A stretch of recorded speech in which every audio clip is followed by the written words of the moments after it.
ዮዮ የውሃ ሙዚየም ጎበኘ። ክፍል 2። ዮዮ የመሬትን ቅርጽ ተመለከተ። የመሬት ቅርጽ ክብ ነው። ስለ መሬት ተፈጥሮ የሚያሳየውን ቪዲዮ ቀርቦ ተመለከተ። ዮዮ ማዕበሉን፣ አውሎ ንፋሱን፣ እሳተ ገሞራውን፣ የመሬትን ክብነት ጨምሮ በደንብ ተመለከተ። ዛሬ በሰለጠነው ዓለም የሚኖሩ ሰዎች በድሮ ጊዜ ከተማ ውስጥ ውሃ የሚጠጡት ከወንዝ ውሃ እየቀዱ ነበር። ንጹህ ውሃ ባለመጠጣታቸው ምክንያትም ይታመሙ ነበር። አይጥን የመሳሰሉ እንስሳት ውሃ ውስጥ ይገባሉ። ዮዮ ያልተጣራና ንጹህ ያልሆነ ውሃ የምንጠጣ ከሆነ እንደምንታመም ተነገረው። ዮዮ እንዴት ነው ንጹህ ውሃ መጠጣት የምንችለው ሲል ጠየቀ። የሰው ልጆች እየሰለጠኑ ኤሌክትሪክና ትላልቅ ማሽኖችን መስራት ሲጀምሩ ይህንን በኤሌክትሪክ የሚሰራ የውሃ ማጣሪያ ሰሩ እያለች አስጎብኚዋ ለዮዮ ነገረችው። ዮዮ ውሃ እንዴት ከወንዝ ወይም ከተለያየ ቦታ ወደ ማጣሪያ ውስጥ ገብቶ ውሃውን ንጹህ የሚያደርገውን ማሽን ጎበኘ።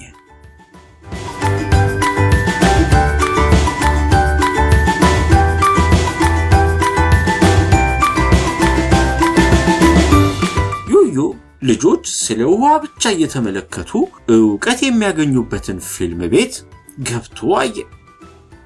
በዚህ ፊልም ቤት ውስጥ ልጆች ስለ ውሃ እየተመለከቱ ዕውቀታቸውን ያዳብራሉ። ዮዮ በጣም ደስ አለው። ይህን መነጽር አድርጎ ሲመለከት የሚያየው ፊልም በጣም ቅርብ ይሆናል።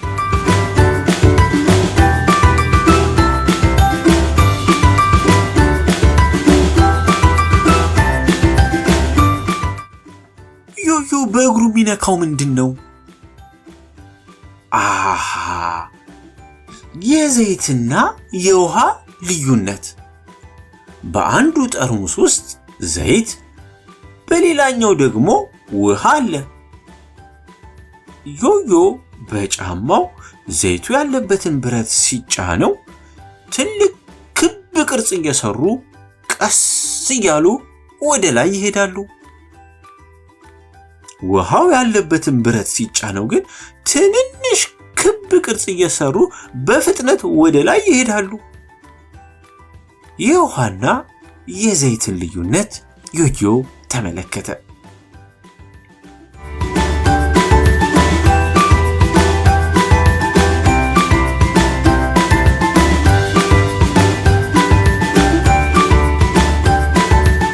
ዮዮ ሌላ የውሃ ማሳያ ክፍል ውስጥ ገባ። በጣም ደስ አለው። በደረጃ ላይ ወጣና ክፍሉን አቅርቦ በሚያሳይ መሳሪያ ተመልክቶ ተንሸራቶ ወረደ።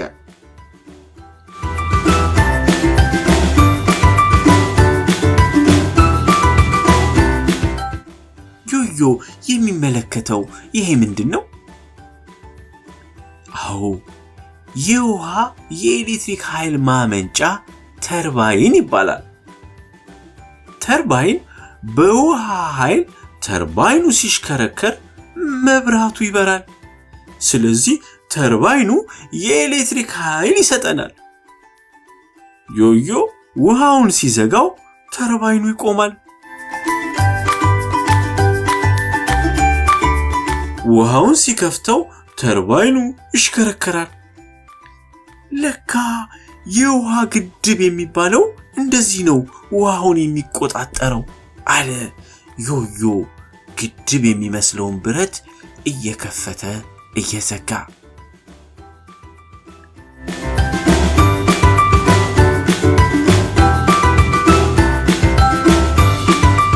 ዮዮ በውሃ ውስጥ ከሚኖሩ እንስሳት መካከል አሳ በዚህ ክፍል በማየቱ ደስ አለው።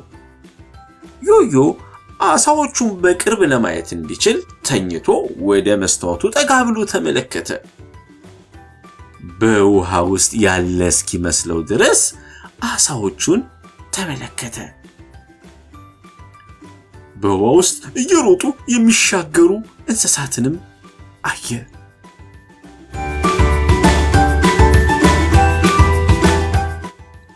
ዮዮ በመቀጠልም መርከቦች ወይም ጀልባዎች በውሃ ላይ እንዴት መንገዳቸውን ጠብቀው መሄድ እንዳለባቸው ለመርከቦቹ መንገድ እየሰራ መርከቦቹ ሲሄዱ እያየ ደስ አለው።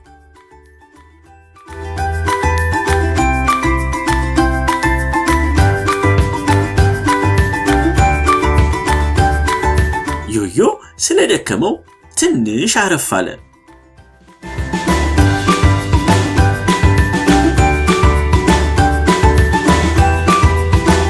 ከዚያም ተነስቶ ጉብኝቱን ቀጠለ።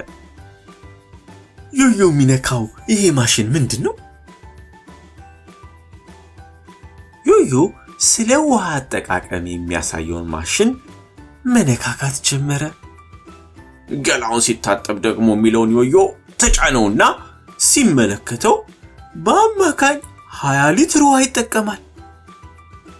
ደግሞ ገንዳ ውስጥ ውሃ ሞልቶ ቢታጠብ 150 ሊትር የሚደርስ ውሃ ይጠቀማል። ጥርስ ለመቦረሽ አንድ ሰው በአማካኝ 2 ሊትር ያፈሳል አለ ዮዮ ተገርሞ። መኪና ለማጠብ በአማካኝ አንድ ሰው 40 ሊትር ውሃ ይጠቀማል። ዮዮ በሚያየው ነገር በጣም ተገርሟል።